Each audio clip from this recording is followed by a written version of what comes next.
আল্লাহ রাব্বুল আলামিন বলেন, ইন্নাশ শাইতানা, নিশ্চয় শয়তান, লাকুম আদুউন, তোমাদের প্রকাশ্য শত্রু।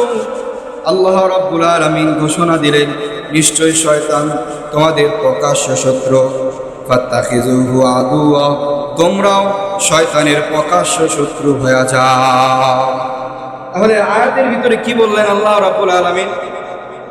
আল্লাহ রাব্বুল আলামিন বললেন যে শয়তান তোমাদের প্রকাশ্য শত্রু, শয়তান তোমাদের শত্রু। পরের আয়াতে আল্লাহ রাব্বুল আলামিন পরের অংশে বলেন, ফাত্তাখিযুহু আদুওয়া, তোমরাও শয়তানের শত্রু হয়ে যাও, তোমরাও শয়তানের শত্রু হয়ে যাও। ইন্নামা ইয়াদউ হিজবুহু লিয়াকুনু মিন আসহাবিস সাঈদ। এই শয়তানের কাজ হলো তার দলবল সহ সকলকেই জাহান্নামমুখী করা, সকলকেই জাহান্নামমুখী করবে এই শয়তান। আল্লাহ রাব্বুল আলামিনের কাছ থেকে ওয়াদা করে আসছেন যে রাব্বুল আলামিন, আজকে তো আমাকে এইখান থেকে বের করে দিতেছেন, কিয়ামত পর্যন্ত আমার উপরে লানত বর্ষণ করলেন, কিন্তু কিয়ামত পর্যন্ত আমি চেষ্টা করব, আমি আমার সাধ্য অনুযায়ী চেষ্টা করব। আপনি আপনার কোনো বান্দার প্রতি স্বয়ং সম্পূর্ণ কোনো সময় আপনি সন্তুষ্ট থাকতে পারবেন না। কেন সন্তুষ্ট থাকতে পারবেন না? আল্লাহ রাব্বুল আলামিনকে তখন শয়তান বলেছিলেন যে আমি রাব্বুল আলামিন, আমাকে এই পরামর্শ দিন, আমাকে এই শক্তি দান করেন যে আমি যেন মানুষের রগে রগে চলতে পারি, কিয়ামত পর্যন্ত আমি মানুষকে জাহান্নামমুখী করে ছাড়ব। এই শয়তানের টার্গেট হলো, যখন মুআল্লিমুল মালায়েকা থেকে বিদায় হয়ে গেলেন, শয়তান তখনই ওয়াদা করে আসছিলেন যে এই উম্মত যারা আসবে, দুনিয়াতে যত মানুষ আসবে, সকলকে এই শয়তান জাহান্নামমুখী করবে। তাহলে শয়তান আমাদের কোনমুখী করবে? জাহান্নামমুখী করবে। কারণ আল্লাহ রাব্বুল আলামিন আয়াতের ভিতরে বলে দিয়েছেন, ইন্নাশ শাইতানা লাকুম আদুউন, নিশ্চয়ই শয়তান তোমাদের প্রকাশ্য শত্রু। পরের অংশের ভিতরে আল্লাহ রাব্বুল আলামিন বলেন, ফাত্তাখিযুহু আদুওয়া, তোমরাও শয়তানের প্রকাশ্য শত্রু হয়ে যাও। এখন আমরা কিভাবে শয়তানের শত্রু হব? এমন কাজ থেকে আমাদেরকে বিরত থাকতে হবে যে কাজের দ্বারা শয়তান নারাজ হয়। যেমন আযান হয়েছে, নামাজে আসেন, শয়তান নারাজ। যেমন আপনি রোজা রাখেন, শয়তান নারাজ। নেক আমল করেন, শয়তান নারাজ। এর থেকে বলা হয়েছে যে শয়তান যেরকম তোমার প্রকাশ্য শত্রু, তুমিও শয়তানের প্রকাশ্য শত্রু হয়ে যাও। এইভাবে আল্লাহ রাব্বুল আলামিন বলেন যে ইন্নামা ইয়াদউ হিজবুহু লিয়াকুনা মিন আসহাবিস সাঈদ, শয়তানের কাজ হলো সকল মানুষকে দলবদ্ধ করে জাহান্নামমুখী করা। তার একটাই টার্গেট যে জাহান্নামমুখী করা আমাদেরকে। এই শয়তান মানুষকে ছয় কৌশলে মানুষকে ধোঁকা দেয়, মানুষকে শয়তান 6টা কৌশলে মানুষকে ধোঁকা দেয়। 1 নাম্বার কৌশল হলো যে শয়তান আপনাকে শিরিক করাবে। এই শয়তান আপনাকে 1 নাম্বারের আপনাকে এই শয়তান বিদআত করাবে। 1 নাম্বারের এই শয়তান আপনাকে কুফর করাবে। কিভাবে আপনাকে শিরিক করাবে? আমি আর আপনি তো মুসলমান হয়েছি, মুখে কালেমা পড়েছি, লা ইলাহা ইল্লাল্লাহ মুহাম্মাদুর রাসূলুল্লাহ পড়েছি। আল্লাহ তাআলা বলেন যে কুফর যারা কুফরি কাফের তাদেরকে বলা হয় যারা রাসূলুল্লাহ সাল্লাল্লাহু আলাইহি ওয়াসাল্লামের উপরে কিতাব নাযিল হয়েছে এটাও অস্বীকার করেছে। কিন্তু মুশরিক বলা হয় ওই সমস্ত লোকদেরকে যারা আল্লাহ রাব্বুল আলামিনের উপর, আল্লাহ তাআলার উপর ঈমান আনয়ন করেছে, তারপর তার সাথে শরীক করেছে। এখন আপনি আর আমি ভাবতে পারি আমি তো শিরিক করি না, আমি তো আল্লাহ তাআলার সাথে কাউকে শিরিক করি না, কাউকে অংশীদার বানাই না। আপনি মুখে বলতে পারেন, কিন্তু আপনার কাজ কর্মের ভিতরে এমন আমল আছে যে আমলের কারণে আপনার দিক থেকে শিরকের গুনাহ হইতেছে। আল্লাহ রাব্বুল আলামিন কিয়ামতের ময়দানে সমস্ত বান্দাদেরকে একদিন না একদিন জাহান্নামের আগুন থেকে পোড়ায়া যে ব্যক্তি কালেমা পড়েছে তাকে একদিন না একদিন আল্লাহ রাব্বুল আলামিন জান্নাতে দাখিল করাবেন। কিন্তু ওই ব্যক্তিকে দাখিল করাবে না যে ব্যক্তি আল্লাহ তাআলার সাথে কাউকে শরীক করে।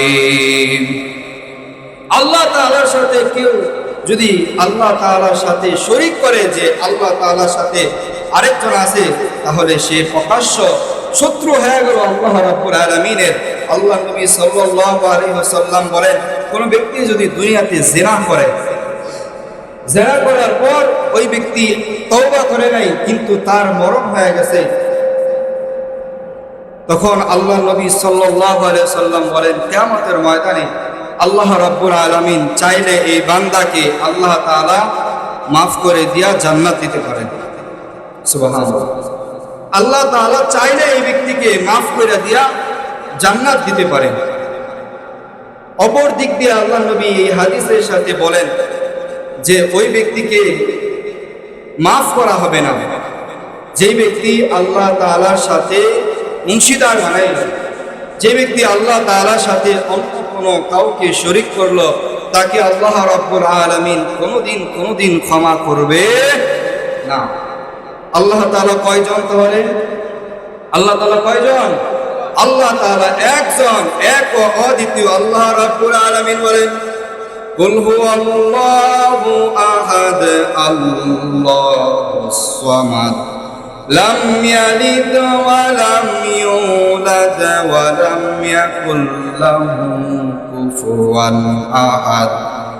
আল্লাহ তাআলা বলে, কুল হে নবী আপনি বলে দিন, আল্লাহু আহাদ, আল্লাহ তাআলা এক ও অদ্বিতীয়, তার কোনো শরীক নাই। আল্লাহুস সামাদ লাম ইয়ালিদ ওয়া লাম ইউলাদ ওয়া লাম ইয়াকুল লাহু কুফুয়ান আহাদ। আল্লাহ তাআলাকে কেউ জন্ম দেয় নাই, আল্লাহ তাআলা কাছ থেকে জন্ম নেন নাই, আল্লাহ তাআলার কোনো সন্তান আদি নাই, আল্লাহ তাআলার বিবি নাই, স্ত্রী নাই। আল্লাহ তাআলা এক ও অদ্বিতীয়। এই ঘোষণা যে ব্যক্তি দিবে, যেই ব্যক্তি দিয়া আল্লাহ তাআলা বলেন যে এই ব্যক্তিকে আল্লাহ রাব্বুল আলামিন কিয়ামতের ময়দানে মাফ কইরা দিয়া সর্বশেষ ব্যক্তিকে আল্লাহ রাব্বুল আলামিন জান্নাতে দাখিল করে দিবে। এই শিরক আমাদের সমাজে অহরহ চলতেছে। আমি আর আপনি কিন্তু শিরক করতেছি না, কিন্তু শয়তানের কৌশল, শয়তান আপনাকে আমাকে দিয়া শিরকের গুনাহ করাইতেছে। শয়তান এটা ভালো করে জানেন যে সে যদি শিরকের গুনাহ করে তাহলে তার সমস্ত আমল বাতিল। যদি শিরকের গুনাহ করা যায় সমস্ত আমল বাতিল হয়ে যাবে। কিভাবে শিরকের গুনাহ করে? আমরা কোথাও বের হইতেছি, আমাদের পাপ কোনো কিছুর সাথে আমরা যাকে বলা হয় পুষ্টা খাই, পুষ্টা খাওয়ার পরে আমরা বলি না সামনে বিপদ আছে, এখন যাওয়া যাবে না, আর একটু কিছুক্ষণ বসে তারপরে যাই। এই যে আপনার মুখ দিয়ে একটা কথা বের হলো, এটাও শিরক। আপনি আশ্রাইতেছেন, আশ্রানোর পর আপনার কাছ থেকে যেটা পড়ে গেল, পড়ে যাওয়ার পর অনেকে বলে যে বাড়িতে মেহমান আসবে। এই যে আপনি একটা কথা বললেন, এটাও একটা শিরক, আপনি শিরকের গুনাহ করলেন। এইভাবে করে আপনার দিক থেকে শত শত শত শত শিরকের গুনাহ হয়ে যাইতেছে। শয়তানের টার্গেট হলো যে বান্দারে যদি শিরকের গুনাহ করানো যায় তাহলে এই বান্দা শিরকের গুনাহ করার কারণে তার জীবনের সমস্ত আমল বাতিল। সে যত যাই করুক না কেন তার আমল কবুল হইবে না। আপনি যাই করেন না কেন, যদি শিরক করেন তাহলে আপনার সমস্ত আমল বাতিল। আমরা আরো সমাজের ভিতরে কিভাবে শিরক করি?